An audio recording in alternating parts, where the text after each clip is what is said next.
What's up, guys? Welcome to Daily Dose of Reddit. This is your host, Zach, and today's subreddit is r/IDontWorkHereLady. This story's called, I Really Don't Work on This Cruise Ship, Lady. A few years back, my significant other and I were lucky enough to win a free 3-day cruise to Japan. We live in Shanghai. So we packed our bags and head out to the port to begin our merry Japanese adventure. Since we had won the cruise, we were treated like the other VIP members on the ship that paid top dollar for their ticket. Access to the VIP lounge, free drinks 24/7, and round-the-clock service that was actually quite exceptional.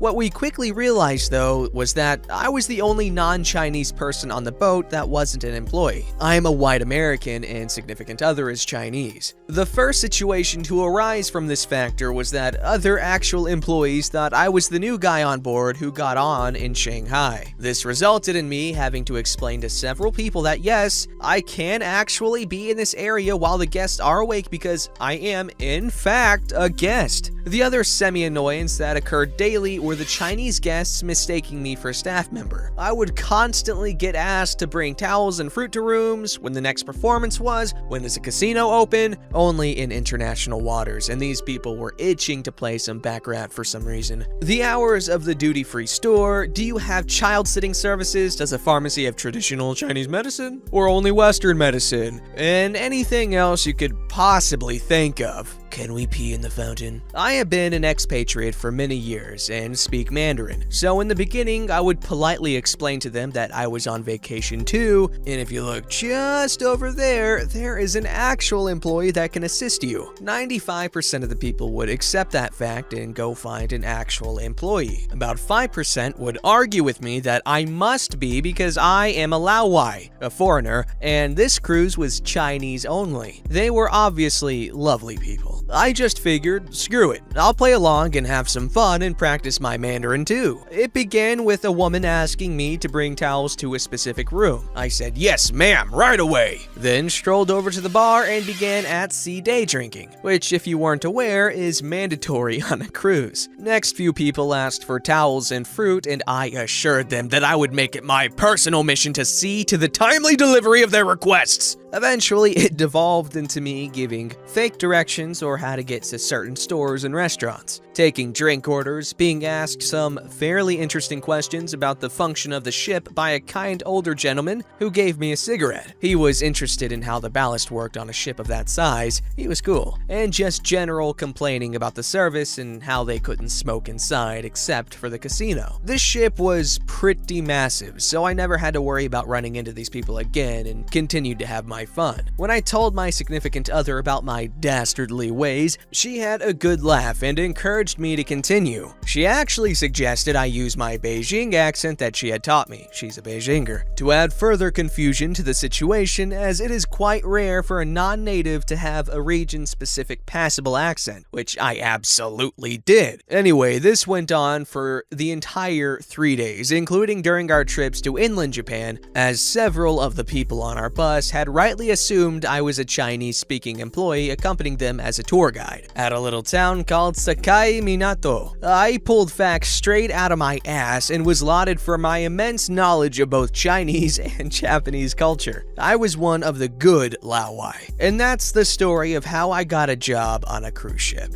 This story's called, I Don't Work Here, But I Am on a Wanted List. This happened years ago, and I hope it's worthy of the sub. My cousin worked at a store, and she had a big discount on a lot of the items. Most were necessities. I gave her money to buy things I need and want. She bought them with her discount, and I came to pick them up as she didn't have a car. She left them in the storage area in the back, and I went in to pick up the stuff, which required several trips as I was the only one to do it. Lo and behold, a wild Karen appears and seems to think I'm taking out freebies. She tells me she wants some too, but I tell her they're not free and that I bought them. She gets angry and does the rude Karen maneuver of threatening to have me fired and have my stuff confiscated. This was my last trip and I just call her a fat person and to lay off the donuts. I finish loading and drive on home. I don't make a big deal out of it until my cousin comes home and asks me what I did. Turns out that Karen had some pool in the store and yelled at the managers and had every employee line up in front of her, looking for the big ape that insulted her. The Karen still believes I work there and had even set up a sign on the bulletin boards that has my description and a coupon for any information for my capture. I laughed my ass off and asked what the coupon is for, and learn it's for $5 off any purchase. Must be $25 or more. Hey, if Krabs can sell his #1 employee in the history of anyone ever being an employee anywhere for 62 cents, I'm sure I could sell my cousin out for $5 off any $25 or more purchase. Alright, this story's called Today I Fudged Up by Trying to Lose My Virginity and Ended Up in a Graveyard. This happened around 2006 when I was 17 years old, and I don't know why I'm only thinking of telling the world this now. The mid-2000s as a teenager was an interesting time. Everybody was using AOL Instant Messenger as a form of communication, and MySpace was the primary social media website. As a teenage boy, it was surprisingly easy to meet girls on MySpace. See a cute girl, act dumb, and message her something like, "You look really familiar. Where do I know you from?" And the conversation starts. In hindsight, incredibly creepy, but it's what a lot of people did. One day, I see a girl, we'll call her Sarah, that looks cute and message her. We get talking back and forth, have some things in common, and exchange our AIM usernames. Talk some more on there for a few more weeks, and everything's fine. Find out she lives in a town that is a 20-minute drive away. One night over the summer, me and my friend, we'll call him Dave, slept over at another friend's house. We'll call this friend Ryan. Ryan's mom worked night shift, and my mom and Dave's parents didn't know that. So this meant we had the freedom to do whatever we wanted past 10 p.m. Typically, we'd try and find some parties to go to or try and find some beer. Dave picks me up since I don't have a car, and we head over to Ryan's house. I hop on Ryan's computer and start using AIM. Sarah's online, and I start chatting with her. She says she's bored and wasn't doing anything that night, and I said I was bored and wasn't doing anything either.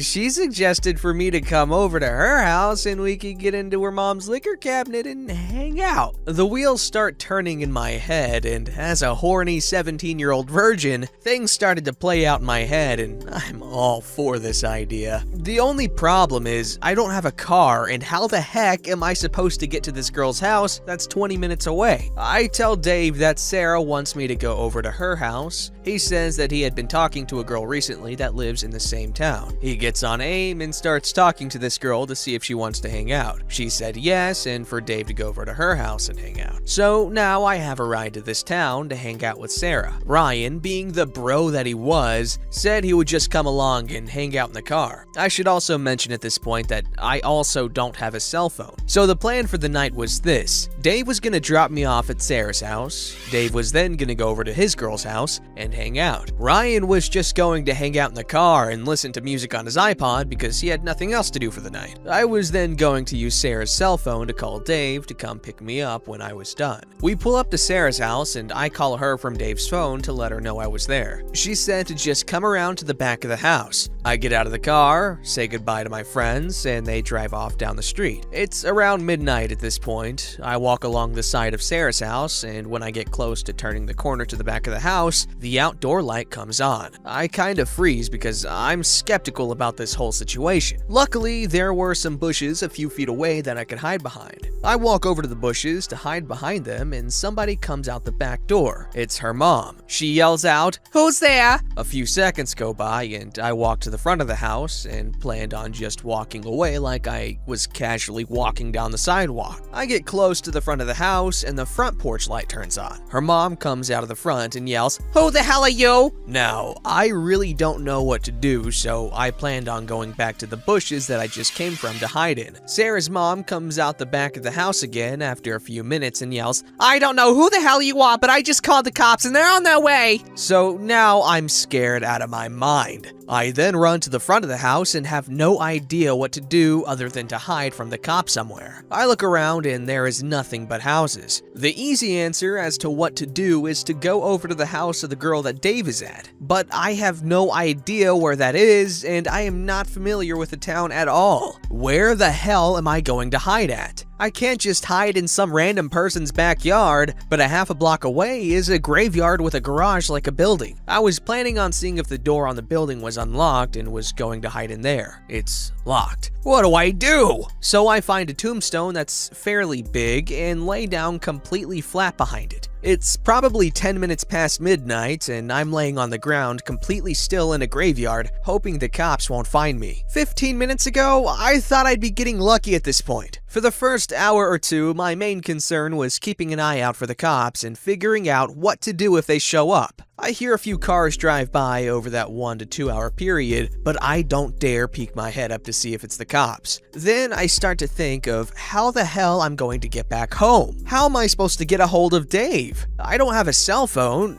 I guess I could find a payphone somewhere or find a business to use a phone to call him, but I don't have any money for a payphone and it's the middle of the night, so nowhere was open. It starts to become clear that I would have to walk home. I'm familiar enough with the town to know the direction of where the main road was that leads back into my town, but I can't walk home in the middle of the night because I was out past curfew, plus I still think the cops are out looking for me. So I decide the only thing to do is to just wait it out in this graveyard until sunrise and walk home. Hours go by. I'm still laying in the same position that I was in at 12:10 a.m. Finally, I start to see the first break of daylight. I'm thinking in my head, my god, it's probably 5:30 in the morning. I've been here for 5.5 hours. And then I hear a car that sounds like it's near Sarah's house. I haven't heard a car for quite some time, so I don't think it's the cops. I poke my head around the tombstone that I'm hiding behind and can see the headlights of a car in front of Sarah's house. Those are Dave's headlights. He stopped in front of the house for about 30 seconds and slowly drives forward. I jump up from behind the gravestone and run up to his car. Hop in the car and tell him to get the hell out of here. Dave and Ryan are hysterically laughing at me. I explain everything that happened from when they dropped me off, and they laugh even harder. Ryan ends up having a mini asthma attack, which makes all of us laugh even more. Dave fell asleep at the girl's house that he was at and finally woke up around 5 a.m. and noticed he didn't have any missed calls from me throughout the night. He thinks to himself that he better swing by Sarah's house just to make sure I was okay. He said when he pulled up to her house, him and Ryan were looking over at it, wondering where I was, and started to get a little worried. Then when they drive forward a little bit, they see me running a full sprint out of that graveyard towards his car. I'm in my 30s now, and we still tell this story to people that have never heard it. I honestly can't remember Sarah's real name, so we just refer to her as the Graveyard Girl. Edit. Throughout all the laughter on the ride home, Dave and Ryan said they were legitimately caught off guard when they saw somebody running a full sprint out of a graveyard. They joked and said they thought I was some sort of zombie. Ryan then hooked up his iPod to the car's speakers and played Michael Jackson's Thriller for us the entire way home. Edit 2. Edit 2. I should also add that part of the reason why I chose to hide in the graveyard, in the back of my head, through the panic that happened in those 10 minutes, I hoped Dave would have had the decency to come back to Sarah's house even though I wouldn't be calling him that night. I could have very easily found a better hiding spot somewhere else, but the graveyard was close enough where I would be able to see him if he came back. If I would have went any further away to hide, I would have no clue if he came back to the house or not.